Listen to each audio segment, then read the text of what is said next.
छात्रा, आज हम कक्षा 10वीं के सामाजिक विज्ञान विषय में अध्याय 11 स्वतंत्रोत्तर आंदोलन में भारत की क्या भूमिका रही, इसके बारे में आपको विस्तार से जानकारी अध्ययन करवा रहे हैं। इससे पहले हमने बांग्लादेश का उदय किस प्रकार से हुआ इसके बारे में आपको अध्ययन करवाए थे। अब हम देखते हैं कि भारत में आपातकाल, किस किस परिस्थितियों में भारत में आपातकाल लगाया जाता है, आपातकाल और कब कब भारत में आपातकाल लगा था, इसके बारे में हम आपको विस्तार से अध्ययन करवाएंगे। और आने वाले वीडियो में भारत की आणविक शक्तियों के बारे में आपको अध्ययन करवाएंगे, इसलिए आप लगातार वीडियो प्राप्त करने के लिए इस चैनल को सब्सक्राइब कीजिए। भारत में आपातकाल देखिए कि स्वतंत्रता प्राप्ति के पश्चात भारत को उसके समक्ष मौजूद अनेक समस्याओं का सामना युद्ध स्तर पर करना पड़ा। जैसे ही हमारा देश स्वतंत्र हुआ था तो हम उसके बाद में बहुत सारी समस्याएं हमारे पास में आई, जैसे कि भारत पाक युद्ध हुआ, भारत चीन युद्ध हुआ, 1962 का भारत चीन युद्ध हुआ, 1965 का भारत पाक युद्ध हुआ, फिर 1971 का भारत पाक युद्ध हुआ। इस प्रकार की अनेकों समस्याएं भारत के सामने उत्पन्न हुई। उसी बात को ध्यान में रखकर संविधान निर्माताओं ने केंद्र सरकार को एक ऐसी शक्ति प्रदान की जिसमें वह संकट काल में उत्पन्न स्थिति का सामना प्रभावशील तरीके से कर सके। देश की सुरक्षा और एकता और अखंडता को बनाए रखने के लिए भारत के संविधान में कुछ आपातकालीन प्रावधान दिए गए। भारत के संविधान में भारत के राष्ट्रपति को आपातकालीन या संकटकालीन स्थिति से निपटने के लिए विशेष शक्तियाँ प्रदान की गई। सामान्यतः यह 3 प्रकार की आपातकालीन शक्तियां हैं जिनकी घोषणा राष्ट्रपति केंद्रीय मंत्रिमंडल के लिखित परामर्श से करता है। तो देखिए कौन कौन सी 3 आपातकालीन शक्तियां हैं। और आपातकालीन शक्तियों पर प्रश्न यदि पूछता है कि भारत की आपातकालीन शक्तियों का वर्णन करो, तो आपको ये आपातकालीन शक्तियों का वर्णन करना है। प्रथम है राष्ट्रीय आपातकाल, और दूसरा है राज्य में संवैधानिक तंत्र की विफलता से उत्पन्न आपातकाल, और तीसरा है वित्तीय संकट आपातकाल। राष्ट्रीय आपातकाल देखिए कि राष्ट्रीय आपातकाल में भारत के राष्ट्रपति यदि संतुष्ट हो जाएं कि स्थिति बहुत विकट है तथा भारत अथवा उसके किसी विभाग को की सुरक्षा में खतरा है, युद्ध तथा बाहरी आक्रमण के क्षेत्र के अंतर्गत सशस्त्र विद्रोह के कारण समस्या विकट हो सकती है, तब राष्ट्रपति ऐसी स्थिति में पहले ही आपातकाल की घोषणा कर सकते हैं। वर्तमान में राष्ट्रपति ऐसी संकटकालीन घोषणा केवल मंत्रिमंडल की लिखित अनुशंसा पर ही करते हैं। तो ये नंबर 1 हुआ राष्ट्रीय आपातकाल। नंबर 2 आता है राज्य में संवैधानिक तंत्र विफल होने पर। तो राष्ट्रपति किसी राज्य के राज्यपाल की रिपोर्ट पर किसी अन्य प्रकार से संतुष्ट हो जाए कि राज्य का शासन विधि पूर्वक चलाया नहीं जा सकता, ऐसी स्थिति में राष्ट्रपति आपातकाल की घोषणा कर संवैधानिक तंत्र की विफलता को रोकने का प्रयास करता है।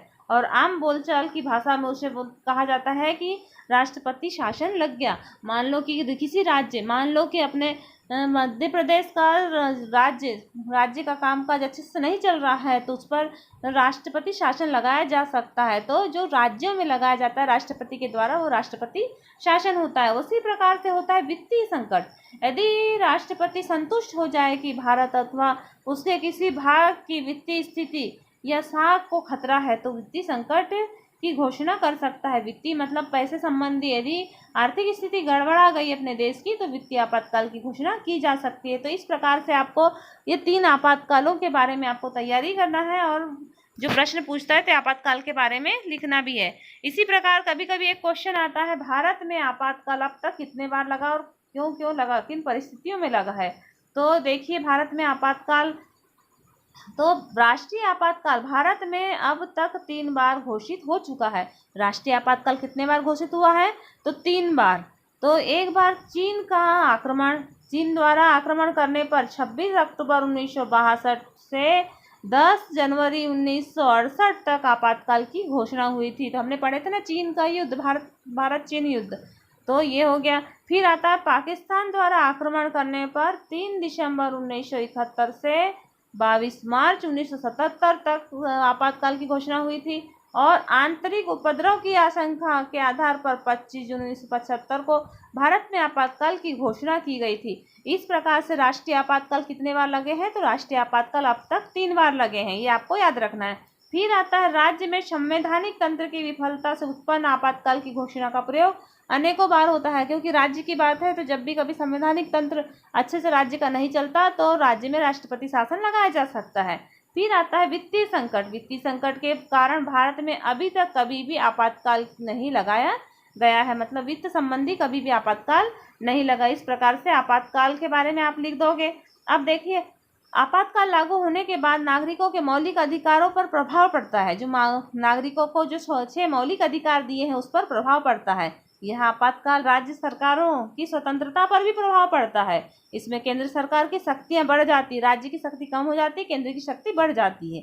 केंद्र राज्य सूची के विषयों पर भी कानून बनाने का अधिकार रखता है। केंद्र जो राज्य की जो राज्य सूची में जो विषय है उस पर भी कानून बनाने का अधिकार रखता है।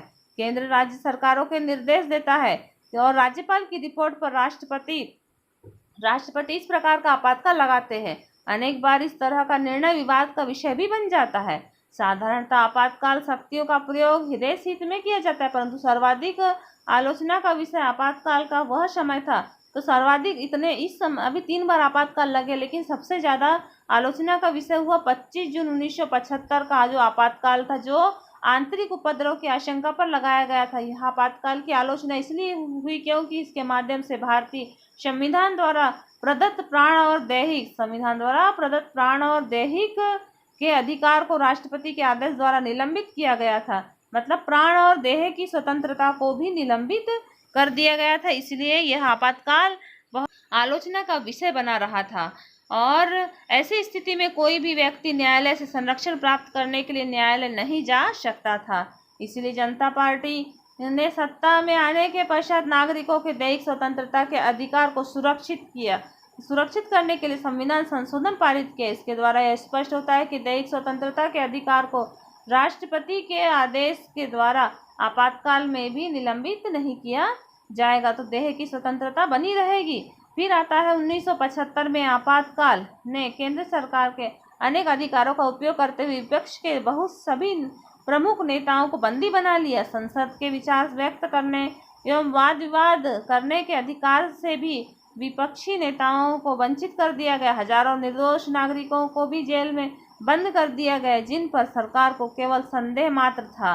राजनयिक विश्लेषक मानते हैं कि तात्कालिक समय में आंतरिक उपद्रव जैसी कोई भी ऐसी स्थिति नहीं थी। यह आपातकाल श्रीमती इंदिरा गांधी के शासनकाल में लगाया गया था। तो 1975 का आपातकाल ही एक आलोचनात्मक आपातकाल रहा। इस प्रकार से हमने आपातकाल के बारे में अध्ययन किया। और आपातकाल के कौन कौन से आपातकाल होते हैं, किसके द्वारा लगाए जाते हैं, तो आपातकाल राष्ट्रपति के द्वारा लगाए जाते हैं, मंत्रिमंडल की लिखित अनुशंसा पर लगाए जाते हैं। 3 प्रकार के होते हैं राष्ट्रपति। एक होता है राष्ट्रीय आपातकाल, एक राज्य में संवैधानिक तंत्र विफलता का आपातकाल और वित्तीय आपातकाल। और भारत में राष्ट्रपति आपातकाल अब तक 3 बार लगाया जा चुका है। इस प्रकार हमने आपातकाल का अध्ययन किया। धन्यवाद। आपातकाल का अध्ययन किया और आपातकाल के आपको जो प्रश्न बताए हैं, छोटे छोटे प्रश्न हैं, न्यू टाइप वाले प्रश्न, उनको भी आप अपने उत्तर पुस्तिका में नोट कीजिए। और आपातकाल 3 प्रकार के, उन्हें भी नोट कीजिए। और कौन कौन से आपातकाल कब कब लगे हैं इसके बारे में भी आप अपनी उत्तर पुस्तिका में नोट कीजिए। धन्यवाद।